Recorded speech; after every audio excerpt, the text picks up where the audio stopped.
Donc, bonjour à toutes et tous. Alors, tu parles de très loin, Isa. Est-ce que tu peux soit te rapprocher, soit… Je vais me rapprocher. Donc, je recommence. Bonjour à toutes et tous et bienvenue à cet atelier sur le thème de pyramide. Je vais commencer par rappeler quelques règles concernant les visios en général. Excusez-moi, il faudrait peut-être que les gens coupent leur micro pour pas qu'on… J'allais le dire. Voilà. Donc déjà, pour information, nous allons enregistrer cette session. Comme ça nous permettra de la diffuser, puisque certaines personnes nous ont fait savoir qu'elles ne pouvaient pas assister à cette heure-ci. Donc, il y a un lien YouTube, nous pourrons accéder donc, et revisionner si besoin. Cet atelier. On t'entend très mal, Isa, apparemment. Pourtant, on t'entend très mal. Ouais, et pourtant, je suis très près du micro. Le volume est assez élevé. Voilà. Là, il est très élevé, donc ça devrait aller mieux. Est-ce que c'est mieux là? C'est un peu mieux, oui. Ouais. Oui. Donc, ce que nous vous invitons à faire, c'est de préciser dans la messagerie votre nom, fonction et l'établissement que vous représentez. Et si vous représentez une PAS ou une NPP. Rappel des règles aussi concernant la prise de parole, nous vous invitons à lever la main pour prendre la parole. Vous pourrez poser vos questions au fil de l'eau, hein, il n'y a pas au fil de la présentation. Bien évidemment, une fois que vous avez pu prendre la parole, on vous invite à baisser la main et à couper surtout votre micro. Vous pouvez également formuler vos questions dans la messagerie.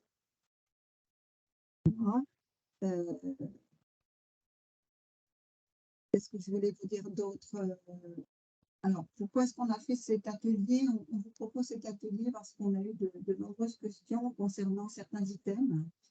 Et donc, l'idée de ce temps d'échange, c'est de vous apporter un éclairage et surtout, on le souhaite, améliorer la qualité du remplissage. Nous avons pu constater certains écueils dans le cadre de l'analyse des rapports produits que nous avons réalisé avec Élodie Taral et également Adam Astorg qui travaille pour le Créal ERS. Donc, en fait, petit rappel, alors, Pyramide, donc c'est une plateforme qui est ouverte actuellement, qui permet de collecter les… Pouvez-vous couper vos micros, s'il vous plaît?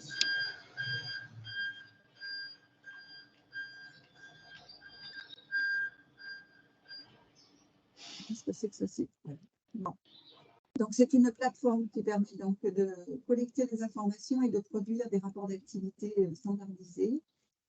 Ce qui est important, et ce qui va retenir toute notre attention aujourd'hui et dans les mois qui viennent, et même plus longtemps sûrement, c'est que cette plateforme soit remplie de manière quantitative, mais aussi surtout qualitative, et que l'ensemble des items couvrent une réponse, que ce soit pour les PAS ou pour les EMPP. La finalité, c'est d'obtenir, pour vous, c'est d'obtenir des financements les plus en adéquation possible avec la réalité de vos activités. Et c'est aussi de permettre une analyse fine au niveau de la région et donc permettre des ajustements pertinents des dispositifs aux réalités de terrain. Donc, à cette occasion, voilà, Madame Astorg Myriam, qui travaille pour le Créal ORS, nous a fait l'honneur de nous rejoindre aujourd'hui. C'est elle qui travaille sur l'analyse, sur le rapport d'analyse qui est produit chaque année depuis 2019 pour les PAS et à partir de l'année prochaine pour les EMPP. Voilà.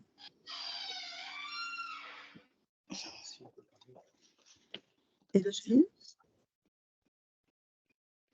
On passe à la suivante. Donc, je prends le relais. Est-ce que vous m'entendez bien? Voilà. Ah. Oui, oui, oui, oui. Oui, c'est bon, vous m'entendez bien? Parce que j'ai vu des visages se crisper quand je parle. Non. C'est que c'est fort. Ça va? Ouais. D'accord. Pour le coup, je vais essayer de parler moins fort. Bon, j'ai l'impression que ça rame un petit peu, donc il va peut-être y avoir un décalage avec avec les slides que je passe et parfois ma caméra va se figer. Voilà, c'est le cas. Mais vous me dites, n'hésitez pas à m'arrêter si vous ne me voyez pas. Donc oui, donc comme le disait ma collègue Isabelle, voilà, on va reprendre un petit peu les bases de ce qu'est Pyramique, de ce qu'on en attend. Et on va essayer de le rendre un petit peu concret à travers des exemples. On tient à remercier d'ailleurs, j'en profite, Sarah Meunier, qui est une stagiaire inspectrice de l'action sanitaire et sociale à l'EHSP, qui est venue en juin et qui nous a, qui a fait un très gros travail d'analyse pour justement qu'on puisse vous présenter aujourd'hui les écueils qu'on a pu tirer. Alors, je vais essayer de passer à la slide suivante. Voilà. Donc, attends, Hello, attends. Est-ce que les personnes qui ont leur micro pourraient le couper, s'il vous plaît?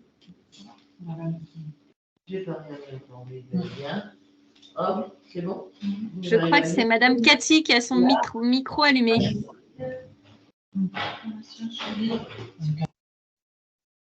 Super, merci beaucoup.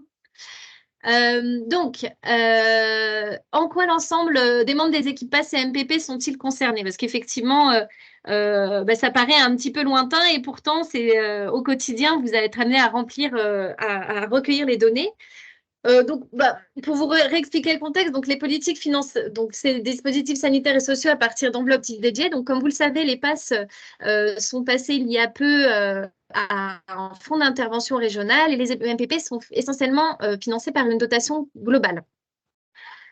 Ces enveloppes sont réparties par les décideurs en fonction des données quantitatives et qualitatives qui sont recueillies sur Pyramique, d'où l'importance de la qualité de recueil de ces données que vous recueillez tous les jours au niveau des PASS et des EMPP et qui sont consolidées lors des campagnes Pyramique qui ont lieu actuellement pour celle de 2022-2023.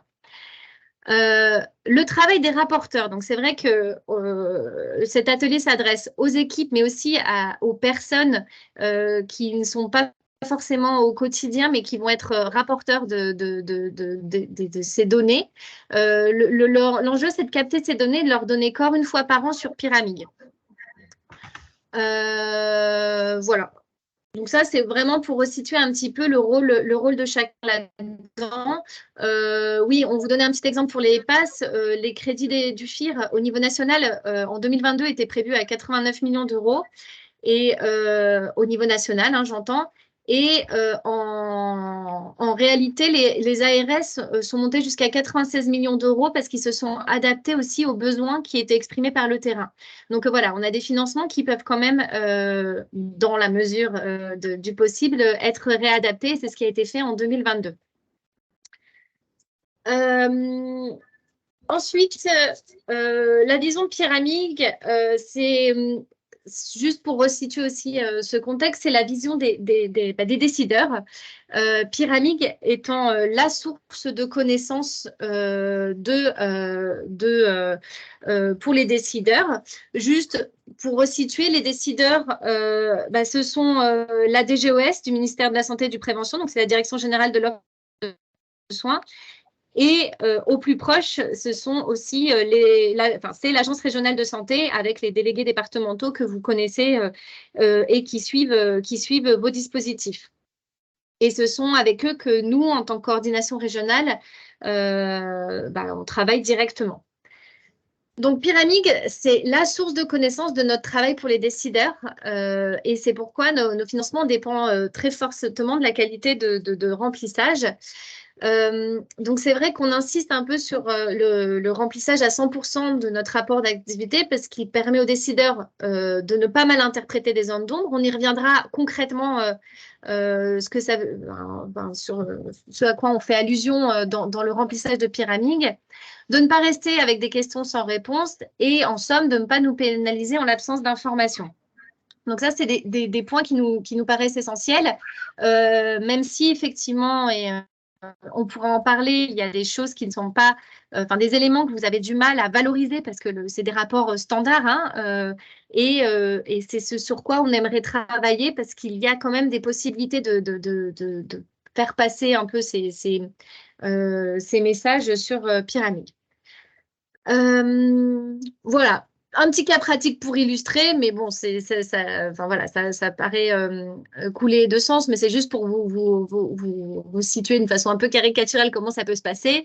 Si on a une passe X qui a 2 projets en cours, mais qui ne le mentionne pas dans l'item perspective projet spécifique qui est sur Pyramide, qu'on a une passe Y qui a un projet à venir et qui le mentionne, elle, dans cet item consacré à Pyramide. On a aussi une passe Z qui a un projet à venir et qui le mentionne dans l'item sur Pyramide en détaillant l'objectif poursuivi et le besoin des populations à pourvoir.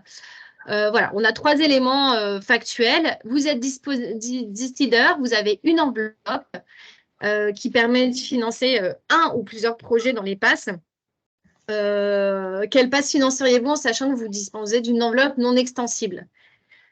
Donc là, c'est vrai que quand on lit de cette façon-là, on se dit qu'effectivement, le choix reviendrait plutôt à la passe Y et la passe Z, passe Z qui obtiendra probablement la part la plus adaptée à ses besoins dans la mesure où elle les aura décrits. Voilà, donc ça, c'est un peu caricatural, mais pas tant, pour un peu vous expliquer aussi les enjeux de ce rapport. Je laisse la parole à ma collègue, Isabelle. Alors, pour répondre à une question là, qui était dans le chat, oui, vous aurez le support présenté à votre disposition ainsi que la vidéo prochainement. Voilà. Alors, pour poursuivre, concrètement, qu'est-ce que je peux faire en tant que professionnel d'une PAS ou d'une MPP? Déjà, ce qui est important pour pouvoir compléter ce rapport, c'est en amont de connaître les données qui vont être demandées, qui sont attendues, et de s'assurer la partie qui vous concerne en direct et voir quelle est la capacité à pouvoir les fournir. Donc, ça interroge de fait les outils de recueil de cette activité. Alors, comment est-ce qu'on fait ce recueil? Question. Dans les observations que nous avons pu faire en rencontrant les équipes, on s'est aperçu qu'il y a différents types d'outils qui peuvent être utilisés par les équipes et qui vont reprendre plus ou moins fidèlement les indicateurs qui sont attendus dans Pyramide. Le principal outil, nous semble-t-il, c'est quand même l'outil Excel. L'intérêt, c'est que c'est un outil maniable. L'inconvénient, en tout cas, c'est ce que certains d'entre vous expriment, c'est qu'il fait parfois doublon avec le logiciel de l'établissement auquel vous êtes rattaché, et notamment le dossier partagé, le dossier patient, informatisé. Il y a d'autres outils également dans certains établissements, et notamment Dayscare ou Orbis, qui peuvent faciliter des adaptations à Pyramide. Voilà, donc ça, c'est quand même facilitant. Ça peut éviter des doublons de saisie d'activité, mais c'est vrai que vous n'êtes pas, comment dire, de votre place, ni même nous de la nôtre, en mesure de faire ce choix par rapport au logiciel hospitalier qui est utilisé. Alors, ce logiciel, du coup, qui est adaptable, il présente un avantage, un seul recueil des données, a priori, mais un inconvénient malgré tout, puisque il nécessite de collaborer avec les services informatiques des établissements de santé et notamment le DIM de la direction de l'information médicale. Voilà. Et peut-être aussi qu'il peut être présenté moins de flexibilité qu'un outil Excel. Voilà. Donc, clairement, vous allez vous dire, on n'a pas la réponse, mais ce qui est important, c'est quand même, c'est que vous ayez en tête la nécessité à ce que cet outil soit le plus facile pour vous, mais surtout aussi le plus complet et fidèle aux attendus par rapport aux indicateurs de Pyramide. Alors, Lisa, je me permets juste un petit oui. complément par rapport à ce que tu viens de dire, parce que je ne suis pas sûre qu'on l'évoque trop après. Pour rappel, les données Pyramide peuvent évoluer dans le sens où voilà, il y a une trame qui a été travaillée et que s'il y a évolution, vous serez informé toujours l'année avant l'application et la mise en œuvre. Je dis ça parce qu'effectivement, ça nous avait été posé à la JR comme question. On y avait répondu déjà. Mais c'est vraiment pour rappel qu'effectivement, normalement, une fois que vous avez bien cadré votre support de recueil de données, c'est normalement assez facilitant pour ça. Et à titre d'exemple, cette année, il y a une modification qui a été faite, mais qui ne change pas votre recueil de données pour à proprement parler. C'est un ajout qui a été fait par rapport aux postes supplémentaires dans le cadre de la mesure 9 des assises de la santé mentale, voilà, pour faire un petit compte-rendu pour les PASS ou les EMPP. Bon, il n'y a pas de PASS, mais quelques EMPP potentiellement, oui, qui accueilleraient ces professionnels. Donc voilà, c'est rien qui vous concerne, on va dire, directement. C'est un ajout pour les établissements qui sont concernés par ça. Voilà, je referme la petite parenthèse. Tout à fait, mais elle est importante parce que c'est vrai que chaque année, on nous pose la question, est-ce qu'il y a des items nouveaux? Parce que du coup, si on ne les connaît pas, c'est compliqué de pouvoir y répondre. C'est très logique, tout à fait. Et c'est vrai que là, on tend plutôt vers une simplification et pas de faire de nouvelles demandes, en effet, d'indicateurs. Voilà. Alors, du coup, si cet outil de recueil, comme on l'évoquait, est pertinent, efficace, ça permettra aussi aux référents du rapport d'activité de la structure de remplir plus fidèlement et plus qualitativement et quantitativement le rapport pyramide. Voilà. Donc, en fait, vous l'avez bien compris, Élodie l'a explicité tout à l'heure, les financements… mais vous savez que c'est de votre travail à toutes et tous qu'ils dépendent, en fait. Et notamment de la complétude de cet outil. Voilà. Alors, donc, depuis 2019, Pyramide est donc une obligation, une fois par an pour les PASS. Donc, dans ce petit tableau que vous avez sous les yeux, j'imagine, donc on a l'ensemble des régions. Et on a donc un taux national moyen de complétude. Donc, on voit qu'au fil de l'eau, ce taux s'est amélioré. Pour ce qui concerne l'Occitanie, bon, on ne dira pas qu'on est mauvais élève, on a progressé. Pour autant, on est quand même, on va arrondir à 88% de taux de remplissage.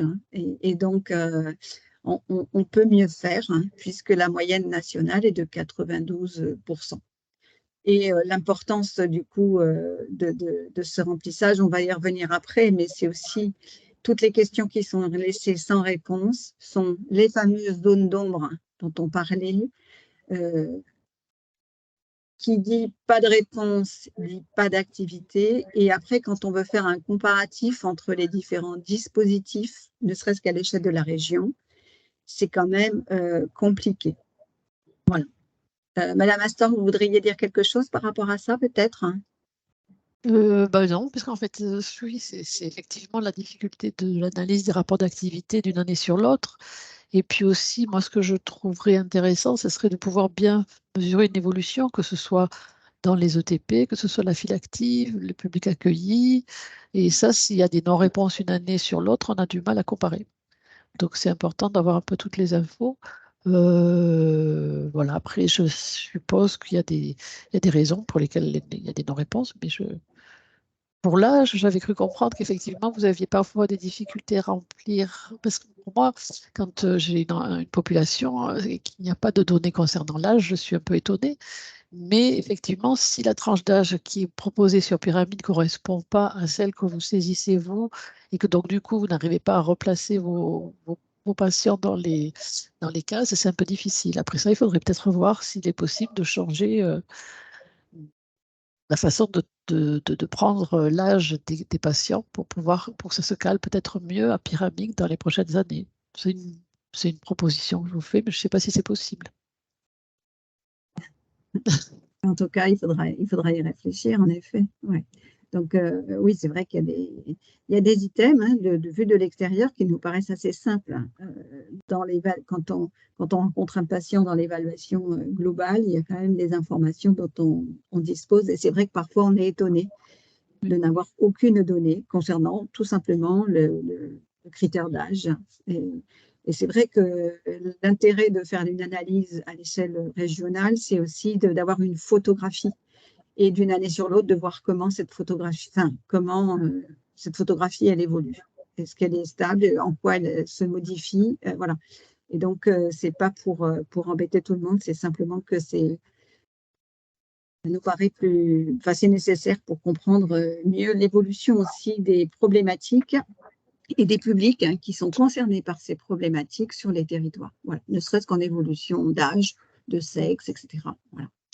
Bon, petit rappel, pardon. Oui, je voulais aussi parler des ETP qui ne sont pas toujours remplis non plus. Donc, ça peut-être c'est une difficulté qui est rencontrée, mais voilà. Parce que c'est pareil, pourquoi avoir le nombre d'ETP? Voilà, c'est souvent manquant. Voilà ce que j'avais remarqué. Tout à fait. Voilà. Donc, petit rappel, mais ça, on n'arrête pas de vous envoyer des mails très, très régulièrement.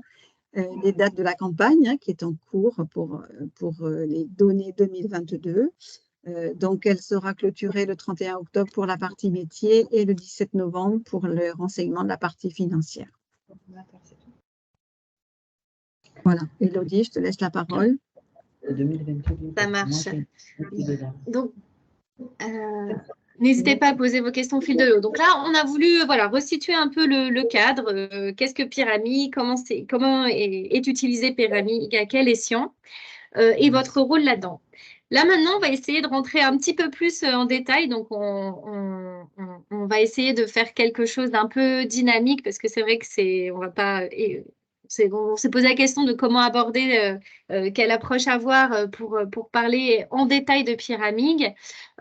Donc, ce qu'on va faire, c'est qu'on va effectivement balayer un rapport Pyramide, mais en se focalisant sur les items qui sont régulièrement non remplis ou pas remplis. Voilà, mais encore une fois, si vous avez des questions bien spécifiques et qu'on peut y répondre, on y répondra. Et sinon, dans un second temps, Isabelle et moi-même et Marie, à la coordination, nous restons disponibles pour y répondre. Donc, le rapport d'activité passe MPP Pyramide, c'est 5 parties à remplir. Donc, basique, identité de la structure, un chapitre dédié à l'identification, l'organisation, le fonctionnement, qui en général bouge assez peu d'une année sur l'autre. Un chapitre un peu plus complexe et délicat qui concerne les moyens. Un autre consacré à la coordination pour les passes, formation, recherche, prise en charge, amélioration des pratiques, notamment pour les EMPP. La coordination, c'est pour les passes, c'est par rapport à vos cahiers des charges respectifs, cette petite distinction. Et un dernier chapitre qui est dédié aux perspectives et projets spécifiques. Donc, on va balayer ces rapports en fonction de ces chapitres avec, encore une fois, donc, ce qui a été identifié. Donc, ce travail a été mené en collaboration, comme je disais, avec Sarah Meunier. On a étudié 43 rapports d'activité PASS, Pyramide MPP concernant la campagne 2021-2022 et 16 rapports d'activité de MPP Pyramide de la campagne 2020-2021.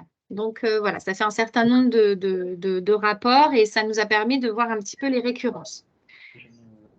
Donc, je vous disais que c'était un basique, mais paradoxalement, ce n'est pas toujours très bien rempli. Donc, c'est ce qui concerne l'identité de la structure. Il nous arrive, alors, ce n'est pas un élément opérationnel fondamental. Néanmoins, on constate que, par exemple, l'adresse de la structure apparaît souvent comme étant nulle ou les contacts de la structure ne sont pas toujours renseignés. À titre d'exemple, sur 5-9 rapports, on en avait 12 qui ne mentionnaient pas de référent rapport et 18 qui ne mentionnaient pas de référent financier au rapport. Donc, cette année, on vous a demandé par email de recueillir ces données afin de pouvoir mieux vous accompagner parce qu'effectivement, on s'aperçoit qu'on a des référents qui peuvent être, qui ne sont pas les mêmes d'un point de vue, et c'est normal, finance et opérationnel. Mais du coup, on constate quelques incohérences entre les deux parties de ces rapports quand on essaie d'allier à ce qui est décrit en termes opérationnels et ce qui est décrit en termes financiers et attribué à la passe.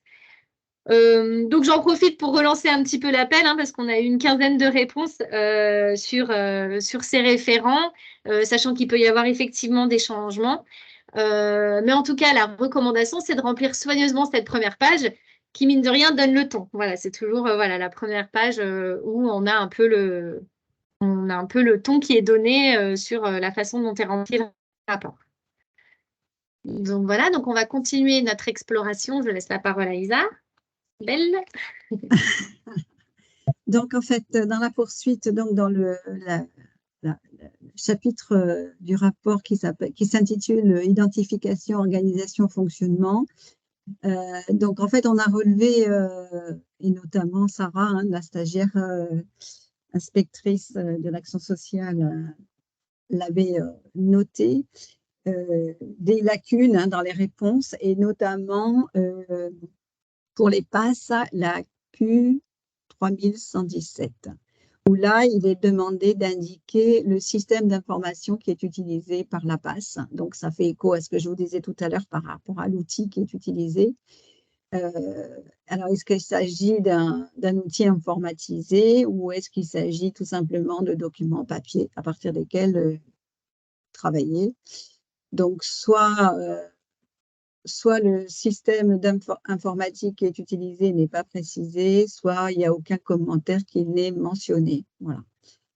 Donc, ce qui est important, et notre item dans le même registre, hein, concernant cette fois-ci les ENPP, avec la Q3133, concernant des territoires qui seraient couverts ou non couverts. Et donc, en fait, là, concernant cet aspect-là, il faut savoir que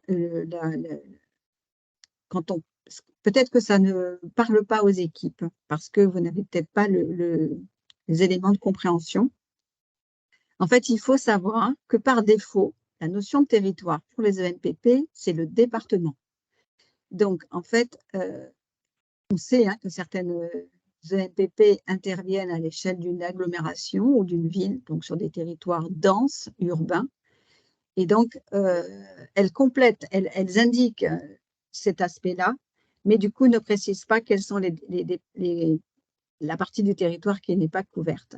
Et c'est un petit peu dommage parce qu'en fait, au-delà du fait pour vous d'obtenir des moyens, c'est aussi Pyramide doit aussi permettre de faire remonter et de donner des éléments pour qu'on soit dans une recherche de couverture maximale du territoire.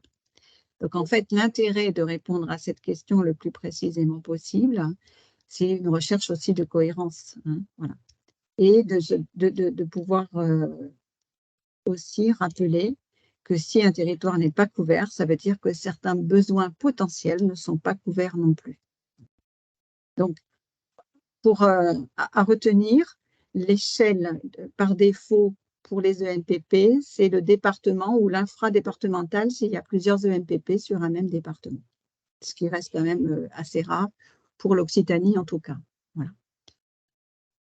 Et qui pourra servir de base, effectivement, pour une potentielle extension du territoire, une augmentation de demande. Enfin, voilà, expliquer qu'effectivement, voilà, le territoire n'est pas couvert, qu'il y a des besoins et que, voilà, on y travaille ou il faudrait qu'on travaille un projet pour combler un peu ces lacunes. Tout à fait. Ou peut-être venir renforcer les moyens d'une équipe en fonction de la logique, hein, en fonction de ce qu'est ce territoire. Voilà. Et donc ça, ce sont des éléments pour le coup d'éclairage supplémentaire et ça, on s'aperçoit que souvent, c'est pas complété ou de manière très, très laconique, on va dire. Voilà. Donc, la recommandation qu'on pourrait faire, c'est de manière générale, hein, il vous faut veiller à répondre aux questions et dans certains cas, alors parce que ça, les équipes ont pu nous le dire, vous n'avez pas la donnée précise, ça n'est pas grave en soi, vous pouvez aussi proposer une estimation un peu approximative et ça, il s'agit simplement de le préciser. Voilà. Hein. Est-ce qu'il y a des questions éventuellement sur cet aspect?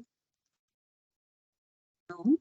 Il y avait juste une question à laquelle j'ai répondu dans le chat. Pouvez-vous nous donner les numéros de page pour les questions? Donc là, c'est vrai qu'on peut vous donner un ordre d'idée des pages, mais pas les pages exactes, parce qu'en fonction de la façon dont est remplie chaque page, cela peut modifier la varier. numérotation. Mais en tout cas, vous pouvez le suivre et vous pouvez faire un petit contrôle F si vous avez un document.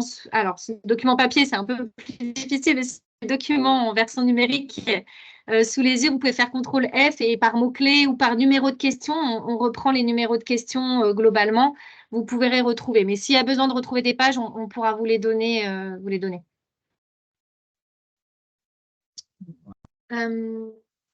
Donc, je passe à l'item suivant. Hop. Donc, vous voyez, hein, sur quelque chose qui pourtant paraît assez basique, hein, identification, organisation, etc., on a déjà ce qui vous paraît évident parce que c'est votre quotidien, on a déjà et nous, parce qu'on vous connaît, mais on a déjà des lacunes pour quelqu'un qui de l'extérieur, chercherait à savoir comment est constituée la PAS ou le MPP et comment elle est organisée. Alors, oui, ça tourne. Donc là, on va entrer dans le chapitre consacré aux moyens, un chapitre qui suscite beaucoup de questionnements et qui pourtant est essentiel et qui est globalement beaucoup moins rempli que les autres. En particulier, celui qui concerne le titre 2 des données budgétaires et financières.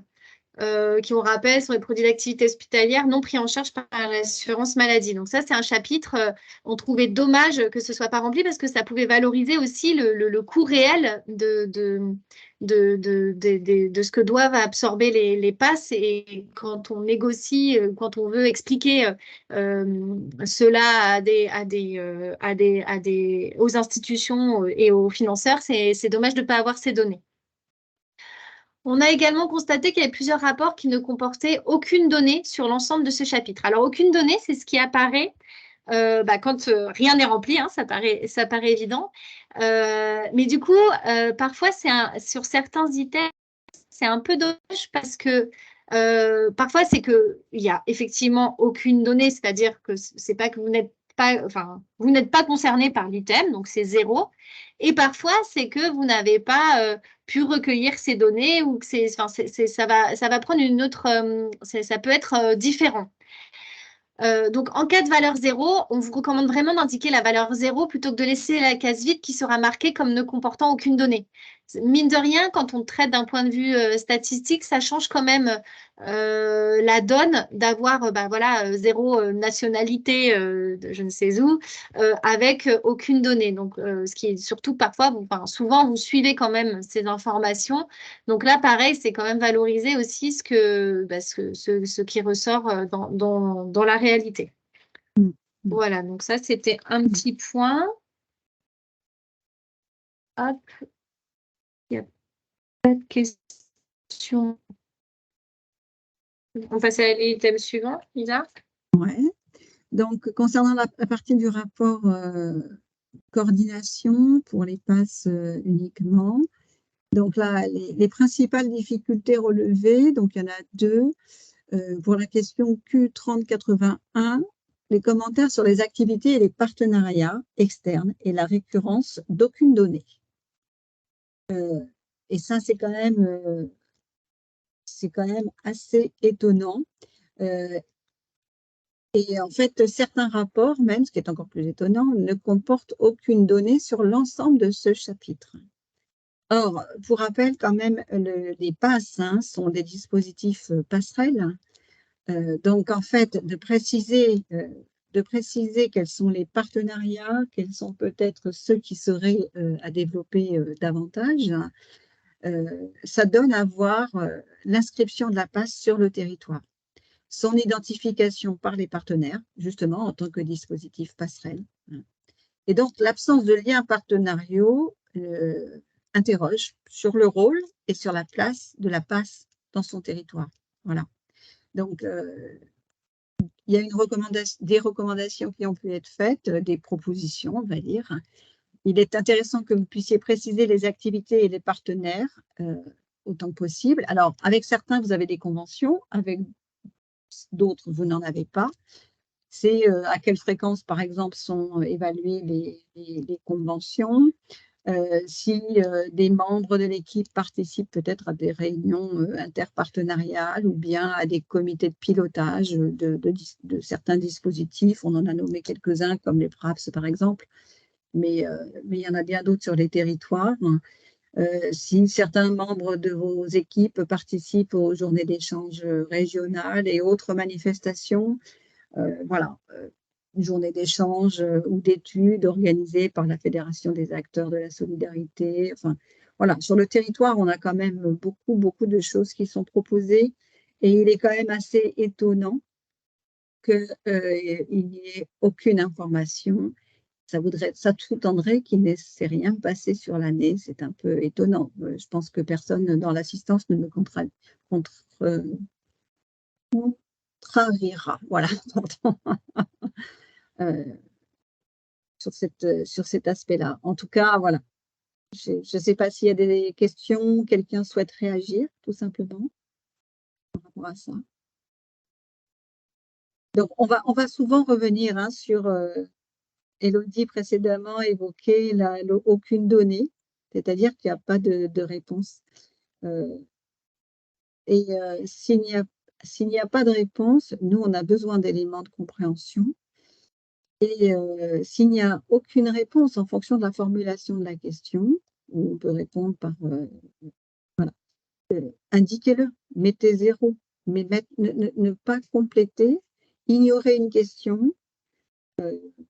Nous, ça nous interroge quand même parce que, notamment une question comme celle-ci concernant les partenariats, qu'elle ne puisse être complétée, c'est un petit peu surprenant. Et puis surtout, ça vous pénalise, in fine, hein. C'est quand même ce que je suis en train d'essayer de vous expliquer. Élodie, je te laisse poursuivre. Oui. Désolée, ma caméra se fige, donc je suis obligée de l'arrêter. Je le reprendrai quand j'arrêterai le partage. Donc oui, et effectivement, en plus, c'est vrai que ce rôle de coordination, ça fait partie aussi des missions d'EPAS, comme le rappelait Isabelle. Donc c'est vrai que c'est important de le valoriser. À ce titre-là, on a aussi donc, le chapitre consacré à la formation. Même si on a constaté qu'il était globalement renseigné, des rapports n'ont renseigné aucune des 3 ou 2 questions pour les EM, 3 pour les PAS et 2 pour les EMPP qui contient. Et là, presque aussi, j'aurais envie de dire que c'est quelque chose qui permet de se poser la question et peut-être aussi, vous en tant qu'équipe, voilà, de dire effectivement, il y a pas, enfin, vous pourriez être en besoin, en demande, et du coup, voilà, de mettre une valeur ou de dire que il y aurait des intentions, projets, etc. Ça permettrait aussi peut-être de valoriser un petit peu des actions qui pourraient être mises en place pour répondre à des besoins opérationnels à terme, hein, parce qu'effectivement, c'est quand même important, vu la spécificité et nos terrains d'intervention, d'avoir quand même des mises à jour régulières et des temps qui permettent de prendre des reculs sur nos pratiques, des échanges dans le cadre de formation. Donc là, c'est aussi s'adresser à ceux qui consolident les rapports, hein, de se renseigner en amont, d'interroger les équipes, et puis ça permettrait aussi peut-être de faire un petit état des lieux. Si ce n'a pas été fait cette année, peut-être on se dit, ce serait bien quand même en 2024 d'envisager telle et telle formation pour nos équipes, où il y a eu des nouvelles personnes, des nouvelles arrivées. Et oui, et ça, j'en profite aussi par rapport à ce point, c'est que il y a, comme dans tous les services, il y a des rotations d'équipes, des turnovers, des changements de personnes.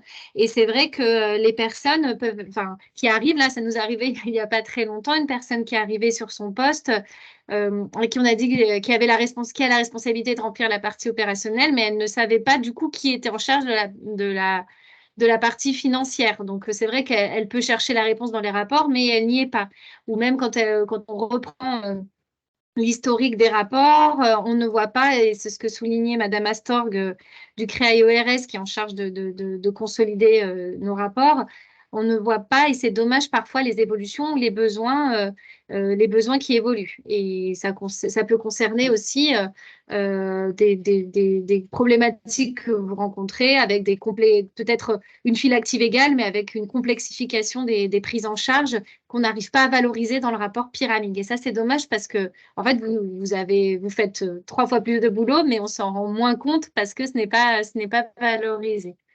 Donc voilà, donc ça c'était voilà, un petit encart sur la formation et qui peut être aussi l'occasion de se poser la question quel type de formation, à quel moment et la planifier pour l'année à venir. Je laisse la parole à Isabelle pour ce qui concerne le prochain item. Alors, le prochain item, ça concerne la recherche.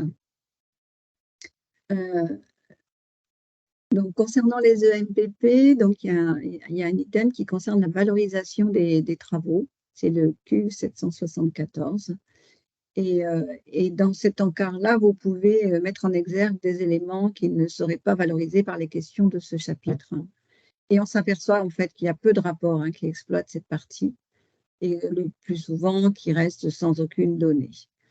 Donc là, de la même manière que le disait Elodie, ce qui est important pour ceux qui consolident, c'est-à-dire qui intègrent aussi les données dans l'outil Pyramide, c'est face à des questions qui pourraient rester sans réponse, revenir vers les équipes pour échanger et valoriser toute action qui serait en lien de près ou de loin avec la recherche. Et donc là, il y a eu quelques exemples de proposés. Il peut s'agir d'une participation d'un ou une professionnelle à une visioconférence, par exemple, avec un laboratoire de recherche, l'accueil d'une stagiaire ou d'étudiants, même ponctuellement. Voilà, vous faites énormément de choses dans le quotidien et c'est quand même dommage parce qu'ils ne sont pas peut-être en prise directe avec un patient, ne seraient pas valorisés alors que vous y consacrez du temps, que ça vous apporte des outils, ces temps d'échange et de rencontre. Et donc, c'est quand même assez dommage de ne pas aussi souligner ce que vous pouvez mettre en œuvre pour être aussi dans une montée en compétences. Parce que c'est aussi ça que l'on recherche quand on fait dans ce type de... Voilà, c'est aussi peut-être donner à voir les formations qui sont suivies par les professionnels. Et de la même manière, donc, concernant les passes, avec la question Q3611, autre projet auquel la passe participe. Voilà. Et là, de la même manière, on a une récurrence de aucune donnée. Donc, plutôt que si vraiment il n'y a pas, mais à ce moment-là, mettre 0, mais ne pas laisser aucune donnée. Aucune donnée, in fine, ça, on peut se poser plein de questions. La question n'a pas été comprise, la question n'a pas été prise en compte. En tout cas, il faut faut leur donner du sens à ces questions. Alors, et si on n'a pas d'éléments, mettre au moins 0, à minima. Ce n'est pas parce qu'on n'a pas d'éléments qu'on ne répond pas à la question. Et je crois que ça vaut pour tous les items. Dans chacune des parties du rapport d'activité, voilà, avoir la rigueur de ne pas laisser une question sans réponse. Ou, parce qu'il y a aussi des questions, je l'évoquais précédemment, mais je voulais un petit peu y revenir, où on peut répondre par oui ou par non. Mais souvent, alors, les personnes qui complètent mettent non, sauf qu'elles oublient de lire ce qu'il y a juste derrière, c'est que si c'est non, on demande de préciser pourquoi. Pourquoi c'est non. Et ça, en général, ce n'est pas rempli. Donc, in fine, même s'il y a eu l'effort de répondre oui ou non, et bien derrière, ça ne permet pas d'exploiter. Voilà, ça ne permet pas d'exploiter. Et ce qu'on a constaté aussi, c'est que le plus souvent, les questions qui n'avaient pas de réponse, alors que c'est assez paradoxal, puisque souvent, les personnes qui complètent regrettent, ou en tout cas les professionnels avec lesquels nous échangeons, regrettent qu'il n'y ait pas plus de possibilités de faire des commentaires, d'apporter une dimension qualitative au rapport et pas seulement chiffrée. Et ben c'est dommage parce que du coup, c'est un peu paradoxal puisqu'il y a cette opportunité et que le plus souvent, elle n'est pas. Les professionnels qui complètent ne s'en saisissent pas. Voilà. Donc après, on peut faire plein d'hypothèses, mais c'est pour ça aussi qu'on insiste beaucoup sur la nécessité de revenir vers les équipes pour consolider les éléments de réponse. Ouais, des équipes qui ne sont pas forcément toujours au fait de ces items. Là, C'est ce ça. qu'on vient d'aborder, qui ça. concerne la recherche, les rapports, la coordination, les équipes ont les informations et on pense que beaucoup, que parfois, dans nos hypothèses, ça vient aussi de ce maillon-là que effectivement les rapports en plus ont toujours. Là, en ce moment, on a quasiment 1 an de décalage avec l'activité qui est décrite. Donc, entre-temps, les personnes ont eu le temps de changer aussi, ou des personnes qui viennent d'arriver, qui reprennent cette fonction de centralisation des données. Et donc, du coup, effectivement, ça peut probablement provenir de là aussi. Donc, à voir peut-être, réfléchir. Alors, des fois, quand c'est les cadres de proximité, les cadres sont très au fait, mais parfois, ça peut être des personnes référentes un peu plus éloignées, et notamment pour ce qui concerne la finance, où vous n'êtes pas en contact au quotidien avec ce département-là. Donc, c'est vrai qu'il y a des maillons, et c'est pour ça que ça nous paraissait aussi important aujourd'hui d'aborder vraiment le rapport dans son ensemble pour que à toutes les positions, tous les échelons, vous soyez au fait de ce qui peut être attendu et demandé dans ce rapport et comment est traitée cette information. Dans le chapitre donc dans point C qui est consacré à la prise en charge. Donc là, c'est vraiment les équipes qui sont concernées directement pour le coup, et en général les recueils. Les outils de recueil de données sont complets par rapport à ces items. On a quand même néanmoins constaté qu'il y avait certains items, donc hébergement, ressources des patients, origine de la demande, orientation et diagnostic, où on a une majorité de réponses ignorées.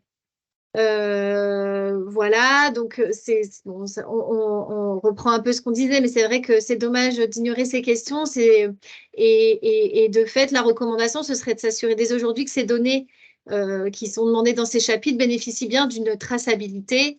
Et là, on reparle de l'outil de recueil de données. Voilà, qui est essentiel pour reprendre ces items et être sûr qu'on puisse les remplir correctement. Un item aussi, donc là, il y a un petit focus sur l'item hébergement, mode d'hébergement des patients à l'arrivée dans la structure, nombre de patients. Donc, il y a vraiment une récurrence des réponses ignorées pour les items rue, autres, on ne sait pas. Et là aussi, c'est un peu dommage.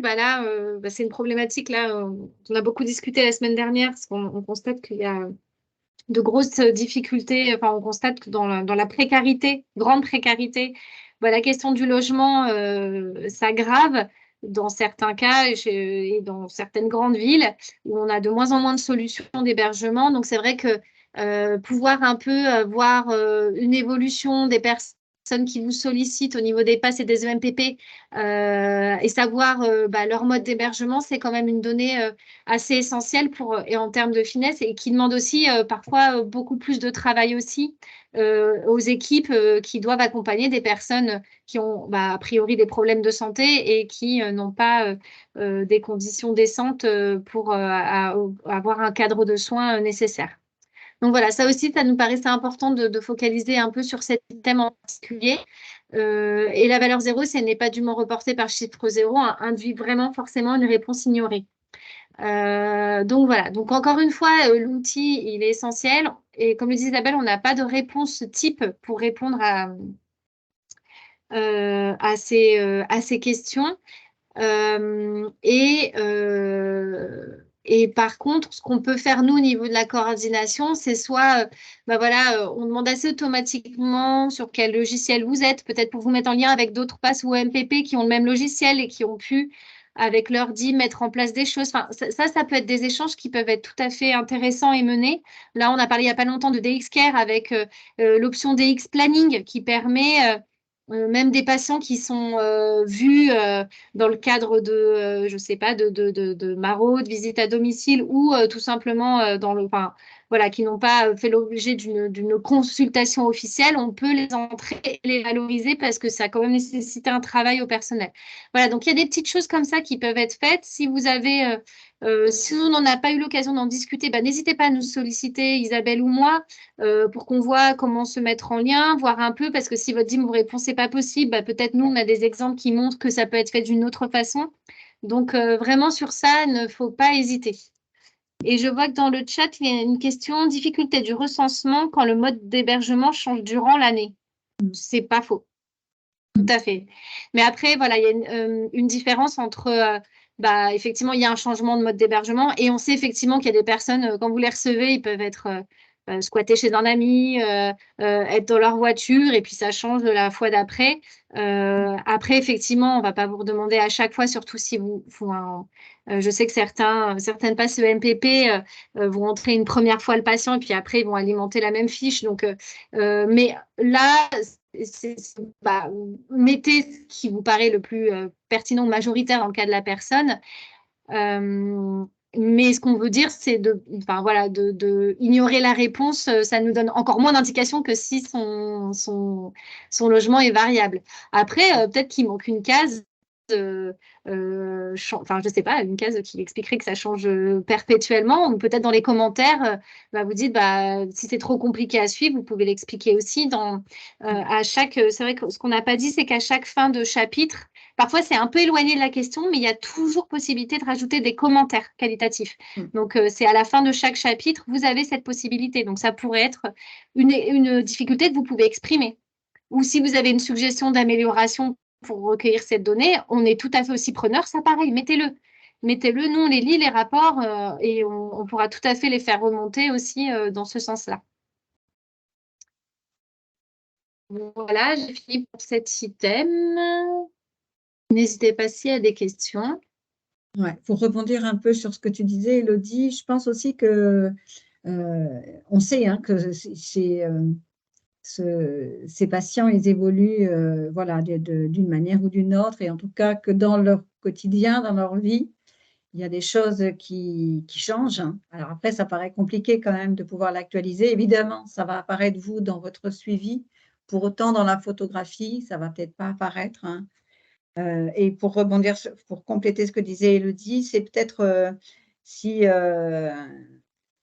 par exemple, et je pense que ça peut en avoir, cette question de l'hébergement a un impact sur la prise en charge, peut-être en effet que ça vaut le coup de l'expliciter dans la partie, voilà. Et notamment si c'est quelque chose que vous observez de manière récurrente. Il est clair que si c'est sur une situation, est-ce que ce serait pertinent de manière littéraire, on va dire, d'expliciter ça, voilà. À discuter, j'en suis pas convaincue, mais bon, à discuter en tout cas. Voilà. Je ne sais pas si j'ai été claire dans ce que je vous ai dit. Si, bon, pas de réaction. Qui nous dit mot consent, messieurs, dames. Alors, on poursuit, Elodie? Oui, ça y est. Ah, pardon.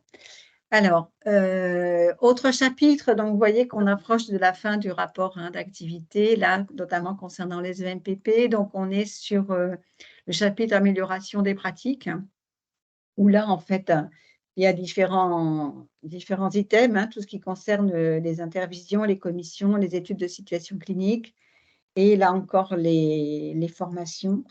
Là, j'ai un rapport sous les yeux. Je dois dire que celui-ci est assez remarquable pour le nombre de réponses ignorées. Je crois qu'il bat un certain nombre de records.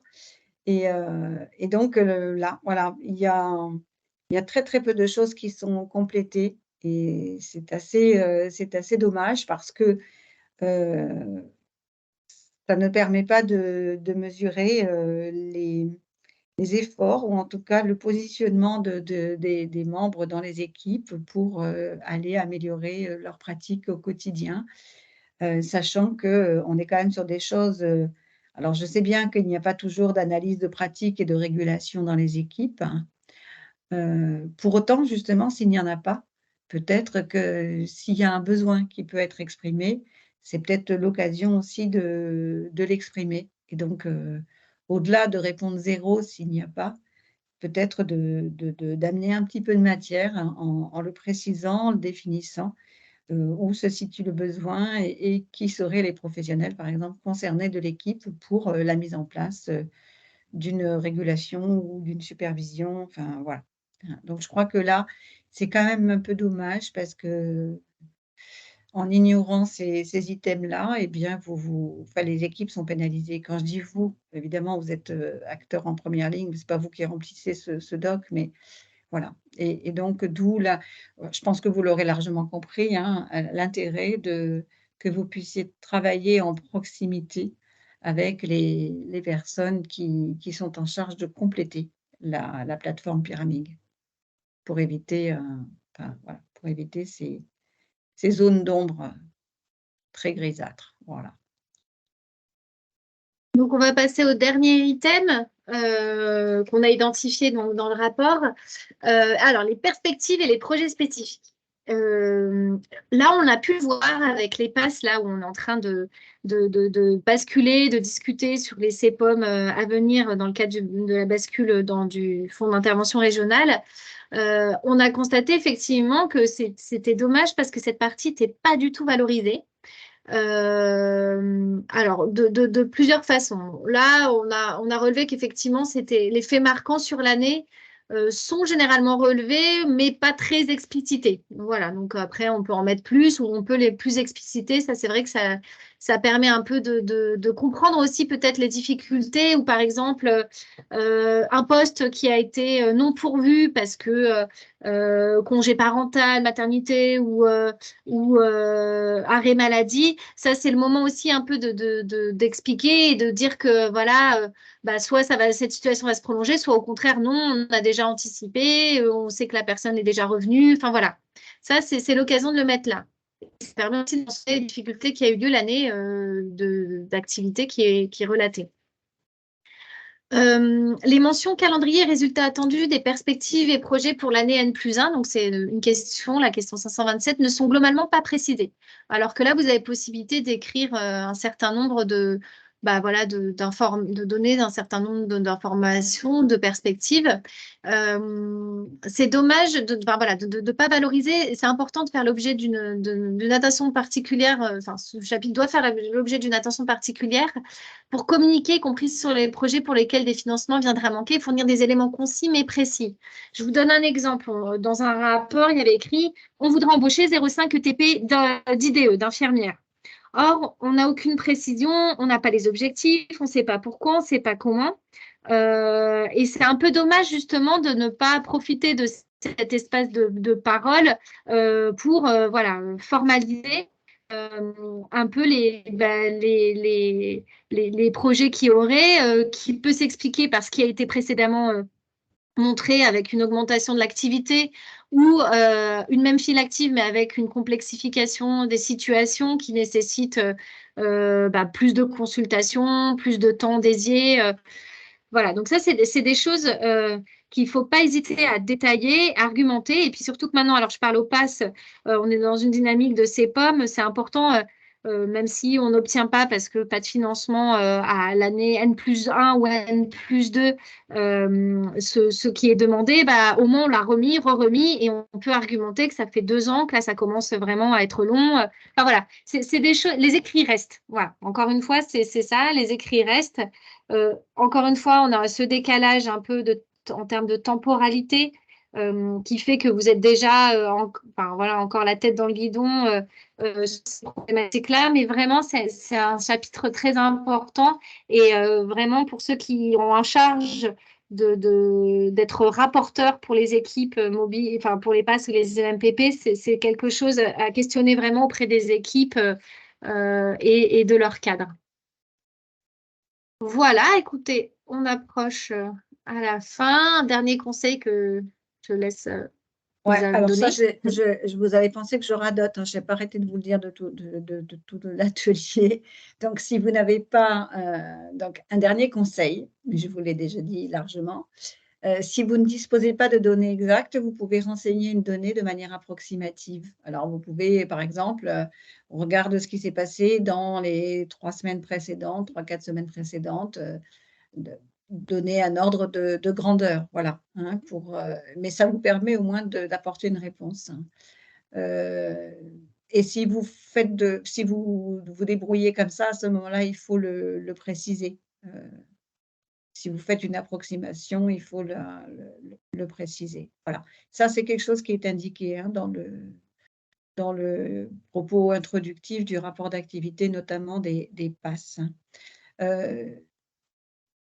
Peut-être, alors, on va peut-être terminer. Et moi, j'ai une question à vous adresser, mais je vais laisser Élodie terminer. Et après, je reviendrai à ma question.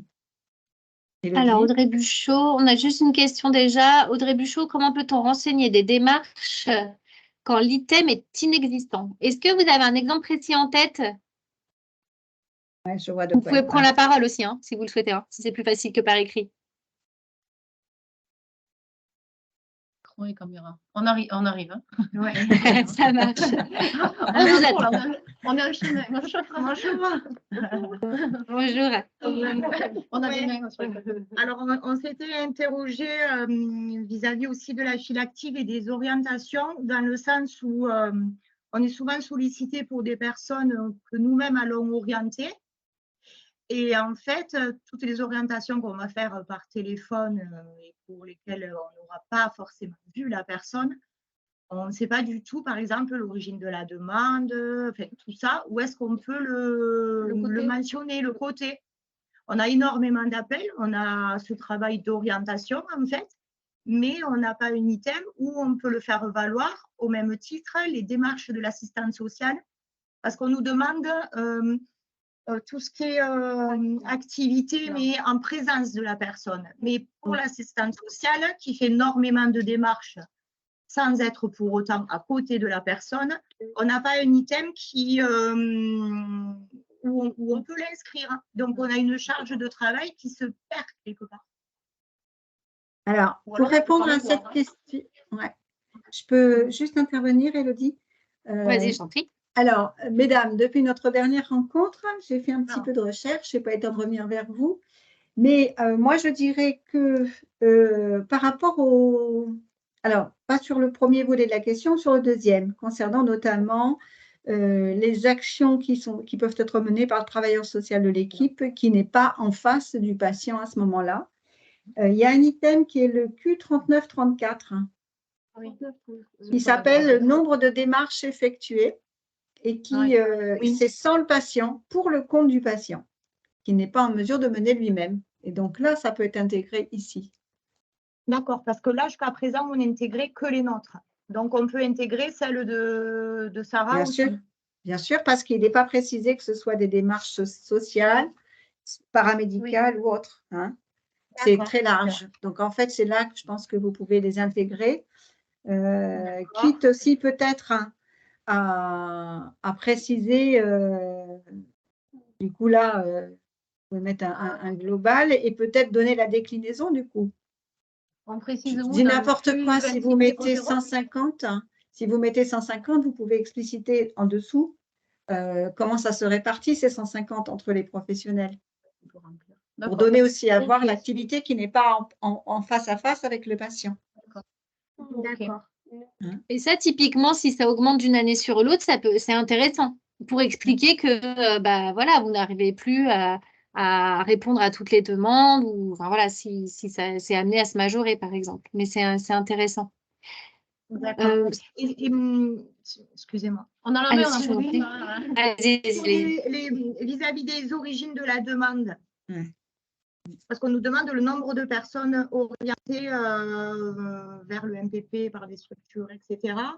Du coup, nous, on a notifié ces orientations, mais uniquement concernant notre fiche active.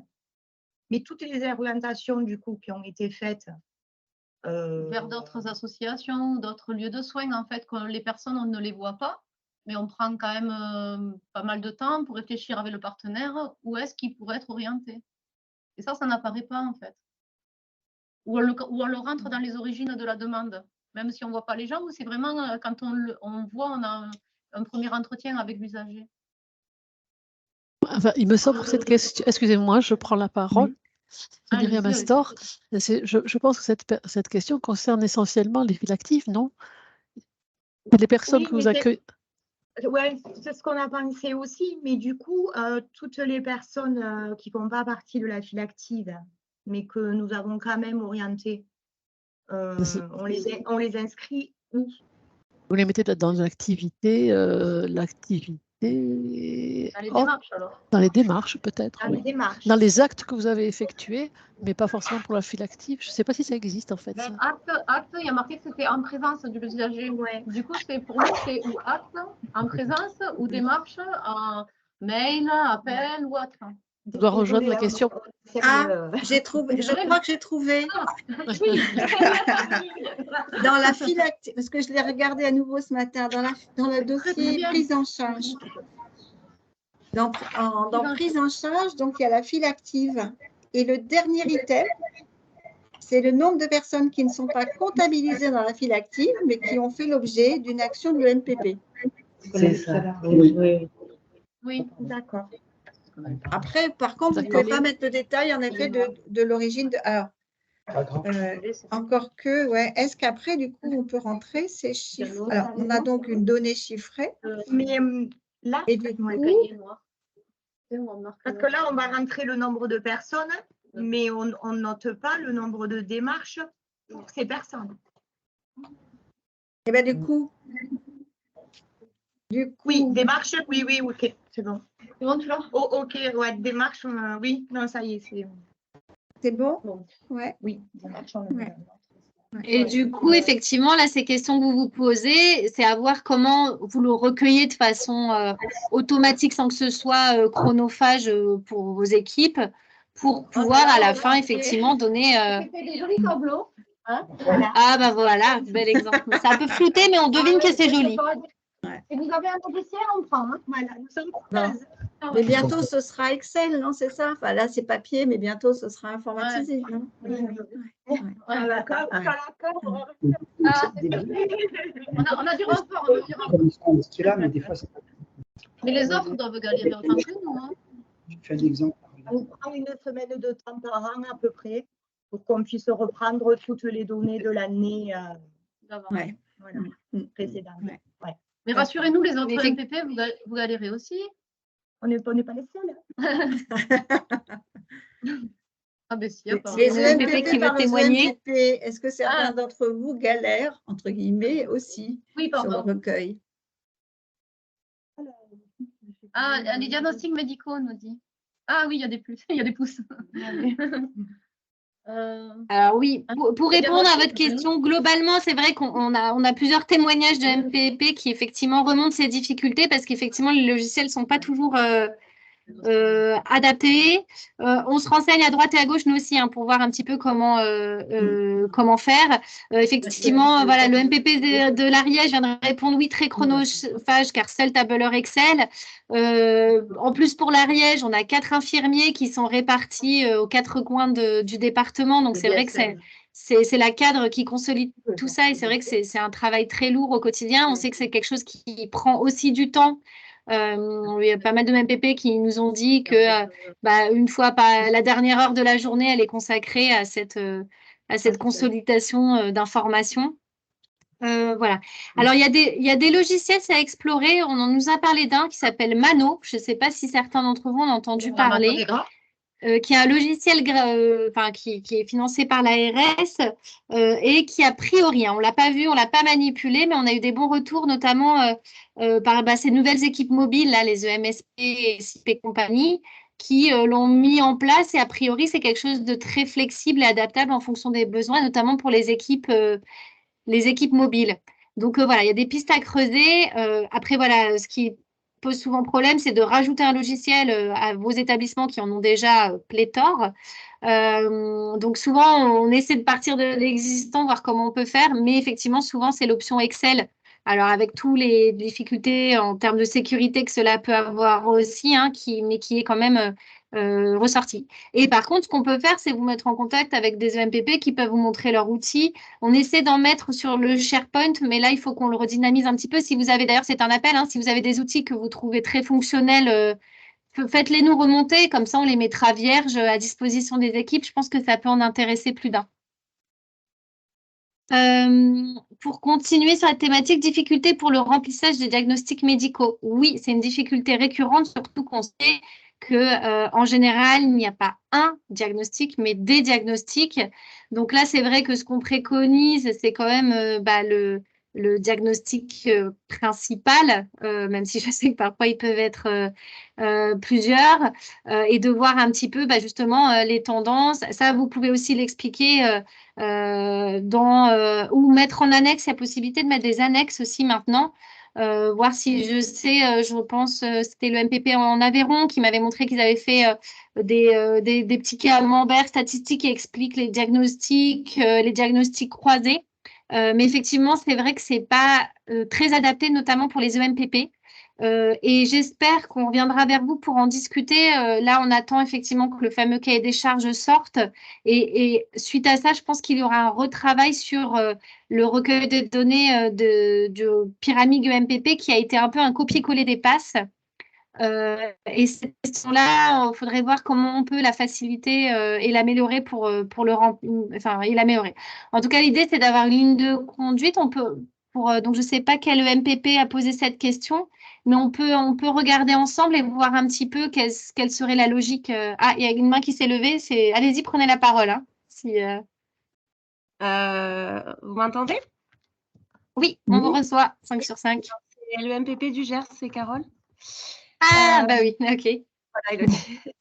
Voilà, nous, pour les diagnostics médicaux, la difficulté, c'est que c'est pas forcément, on n'est pas sur du diagnostic. Enfin, le médecin est à 0,15%, on fait des orientations, on n'a pas toujours les diagnostics, quoi. Donc, on a la symptomatologie, de ça, on calcule. Donc, je pense que c'est ce qu'on va mettre en fait dans les diagnostics et qu'on précise à la fin, pour le coup. Bah oui, je pense, parce que vous avez quand même… oui, c'est vrai que c'est le mot diagnostic qui est un peu gênant, c'est ça, dans cette situation-là. Oui, parce que pour le coup, c'est pas du diagnostic médical à proprement dit. Oui, c'est de la symptomatologie. Mais… Oui. Tout à fait. Des autres MPP, vous avez eu c'est intéressant, là, je sais qu'il y en a d'autres. Je vois qu'il y a le MPP de Lozère, mais bon, c'est peut-être un peu récent pour vous. Vous venez d'arriver il n'y a pas très longtemps, mais est-ce qu'il y a d'autres MPP qui se sont posé cette question? Même problématique que celle évoquée juste avant par rapport au temps médical et la difficulté du coup d'avoir des diagnostics purement médicaux. Oui, oui pareil. Sur Alès, c'est pareil pour les diagnostics. Oui. Et alors, qu'est-ce que vous faites dans ces cas-là? Est-ce que vous prenez, vous faites un biais avec la symptomatologie et une estimation globale? Enfin, comment vous fonctionnez?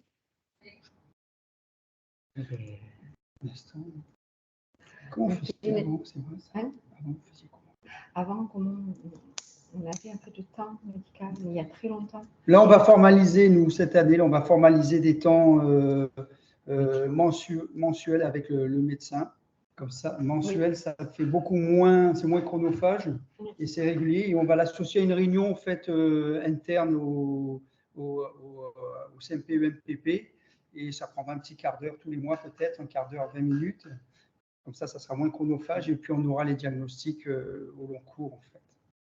On va s'organiser comme ça parce que c'est un peu compliqué sinon. Parce que pour l'instant, on n'a pas de temps médical, en fait. C'est notre difficulté là. C'est un nom sur papier pour l'instant, effectivement. Et du coup, et là, je m'adresse à toutes les EMPP, vous avez quand même les symptômes, vous les relevez, les symptômes principaux. Oui, bien sûr. Ce qu'on pourrait faire, c'est peut-être vous mettiez, donner ces informations. Alors, soit en annexe, si vous avez, je ne sais pas, une extraction de logiciel ou de quoi que ce soit de remplir dans l'encart. Comme ça nous permettra, nous aussi, de dire, voilà, nos EMPP, c'est plutôt ce type d'informations qu'ils peuvent transmettre et sur lesquelles ils s'appuient pour les orientations. Peut-être qu'on pourrait imaginer quelque chose comme ça entre nous, MPP, voir un peu pour pas perdre ces données et en même temps, les faire remonter et que peut-être l'année, pas pour cette année, mais l'année d'après, on puisse intégrer, que ce soit facile à remplir pour vous. Oui. Et on va en parler à nos collègues de ça, nos collègues qui ont des EMPP aussi dans d'autres régions, voir comment ils font.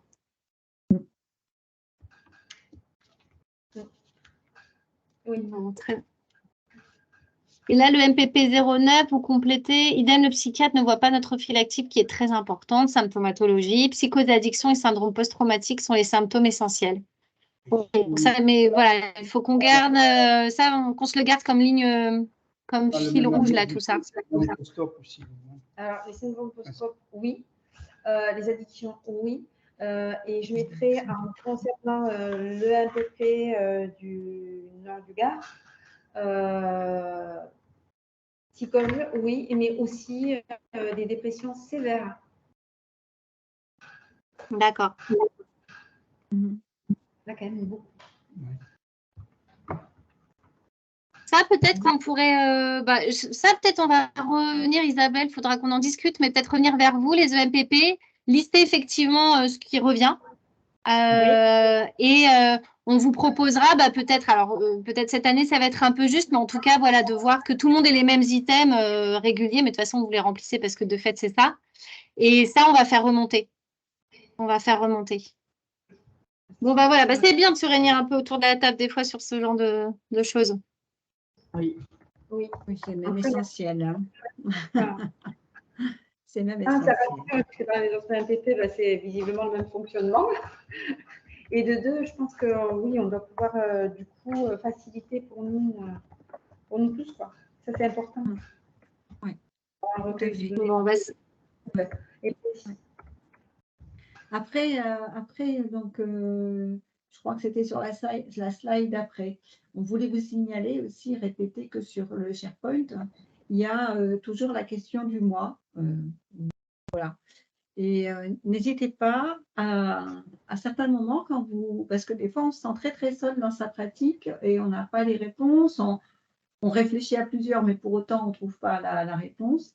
De pouvoir échanger et si vous posez une question, par exemple, dans le SharePoint, elle sera accessible aux autres professionnels et du coup, ça peut aussi, à travers cette plateforme, vous permettre d'avoir des éléments de réponse ou peut-être d'instaurer des contacts avec d'autres équipes et sortir un peu de sa solitude, on va dire, dans la pratique du quotidien. Je ne sais pas si j'ai été claire, si ça vous paraît intéressant ou pas. Et c'est bien de le rappeler, effectivement. Nous, on a fait une question du mois pour, entre guillemets, vous forcer à aller sur ce forum. En fait, c'était un forum de discussion.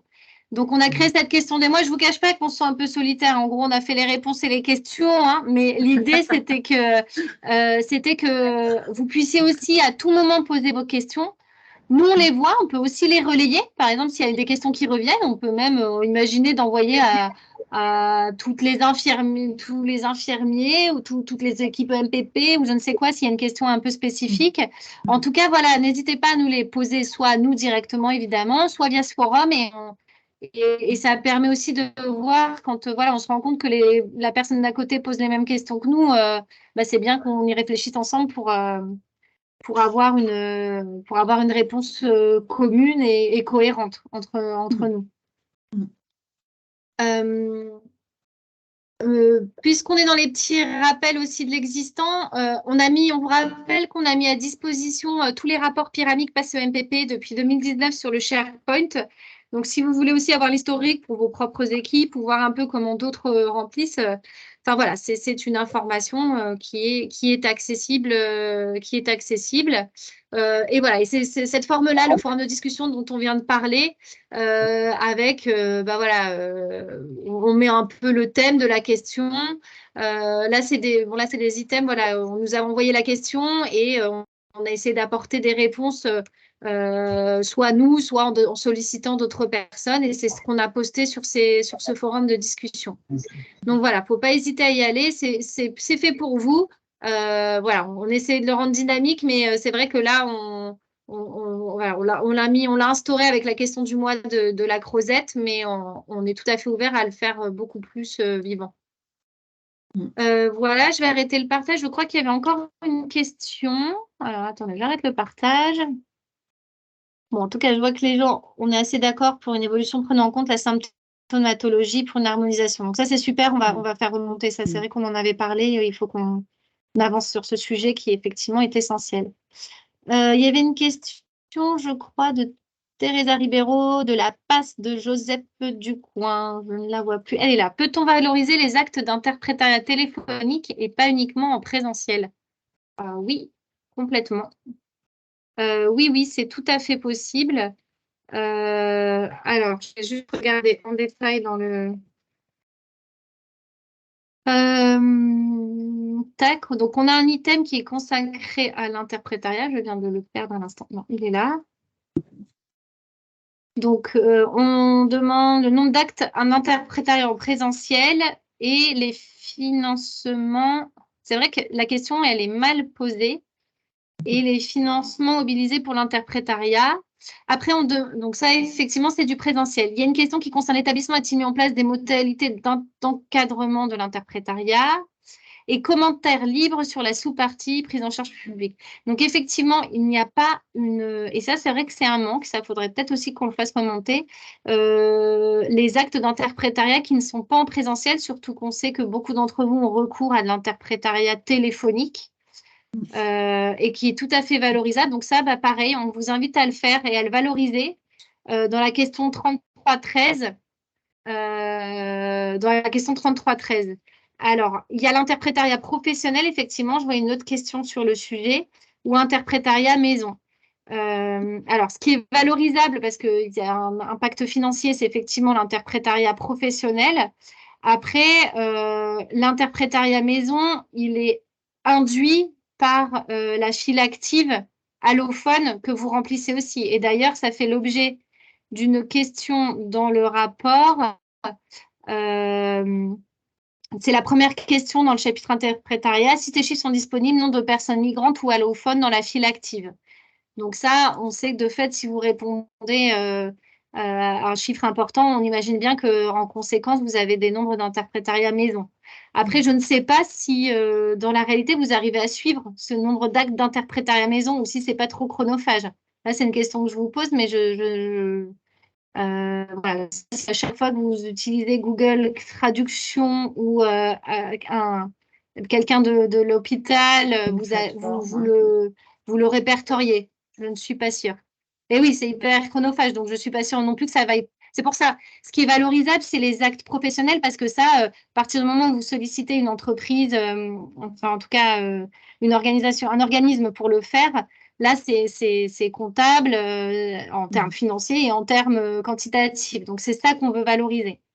Après, l'importance de la file allophone, ça sous-entend le travail que ça compte et la complexification de ces prises en charge qui, de fait, nécessitent plus de temps.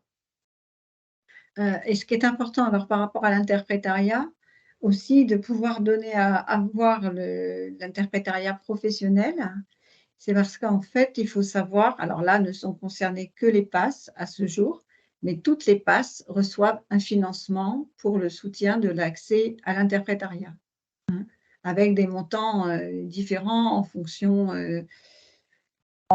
déjà, enfin, je ne suis pas très claire dans mon explication là, des financements qui peuvent... qui ne seront pas les mêmes, évidemment, en fonction de la file active et en fonction aussi des budgets initiaux reçus par l'établissement, hein. Voilà, il y a quelque chose d'une proportionnalité. Pour autant, pour les PASS, toutes les PASS reçoivent un budget pour l'interprétariat. Qui n'est pas inclus dans le budget FIR. Voilà, qui est une autre ligne, hein. C'est un budget qui est différencié, qui est vraiment dédié à l'interprétariat. Et on s'aperçoit, on le souligne là parce que à l'occasion des CEPOM sur lesquels on est en train de travailler, on s'aperçoit que nombre d'équipes, et parfois même les établissements eux-mêmes, ne se sont pas rendus compte de cette ligne. Donc, c'est quelque chose qui existe. Et le plus souvent, les équipes aussi nous disent « Oui, mais pour l'interprétariat, on n'a pas de moyens. » Si, il y a des moyens. Alors, peut-être qu'ils ne sont pas suffisants, certes, mais il y a déjà des moyens. Voilà. C'était une petite parenthèse. Il est 13h58. Est-ce que vous avez d'autres questions? En tout cas, on vous le répète, s'il y a des questions vraiment spécifiques qui sont liées à vos équipes, n'hésitez pas à nous solliciter individuellement. Mais encore une fois, il y a des questions qui peuvent intéresser, là on vient de le voir avec les EMPP, qui peuvent concerner, intéresser d'autres équipes. Et là, n'hésitez pas aussi à nous contacter pour qu'on fasse des ponts, qu'on fasse des liens et qu'on fasse remonter ces informations. Et si tout le monde met ces symptomatologies là dans le cas présent, voilà, ça va être du coup aisément à argumenter quand on nous parlera. Est-ce que vous voyez des modifications à faire pour le rapport MPP? Donc, voilà. Donc, n'hésitez pas. Petit rappel. Petit rappel, peut-être, cet atelier, on va le dupliquer au mois d'avril. Voilà, on va le renouveler. Donc, s'il y a des personnes, par exemple, on le disait depuis tout à l'heure, vous êtes en première ligne, mais n'êtes pas forcément les personnes qui font remonter les informations sur la plateforme. Si dans vos établissements, il y a des personnes qui font remonter cette information et qui peut-être auraient des questions, n'hésitez pas aussi à leur faire part de cette possibilité d'atelier. Donc, soit accès via YouTube quand on l'aura mis sur le SharePoint, ou bien simplement, si elles peuvent se rendre disponibles sur 1h30 au mois d'avril, on vous communiquera la date rapidement. Voilà. Et aussi, si ces modalités-là ne suffisent pas, nous, en tant que coordination régionale, on reste aussi disponible pour répondre aux questions et apporter un éclairage dans la limite de nos connaissances et compétences, bien évidemment. Voilà. Et on espère, alors on n'a pas du tout de prise là-dessus, même le ministère de la Santé n'a pas de prise là-dessus, mais que la campagne sera réavancée comme elle doit l'être, à savoir normalement c'est au printemps et non pas en automne, voire là bientôt l'hiver. Donc voilà, on espère que ce sera avancé, c'est pour ça qu'on prévoit avril, peut-être mars, si on nous dit que miraculeusement la campagne aura lieu en avril, mais pour que vous puissiez le remplir correctement. Voilà. Bon, eh bien, merci à tous et toutes pour votre participation. Et puis, à très bientôt. On vous donne rendez-vous pour un autre atelier en décembre. On vous communiquera l'information très prochainement. Voilà. Merci encore et à très bientôt, on espère. Au revoir. À bientôt. Au revoir. Au revoir. Merci, au revoir. Merci.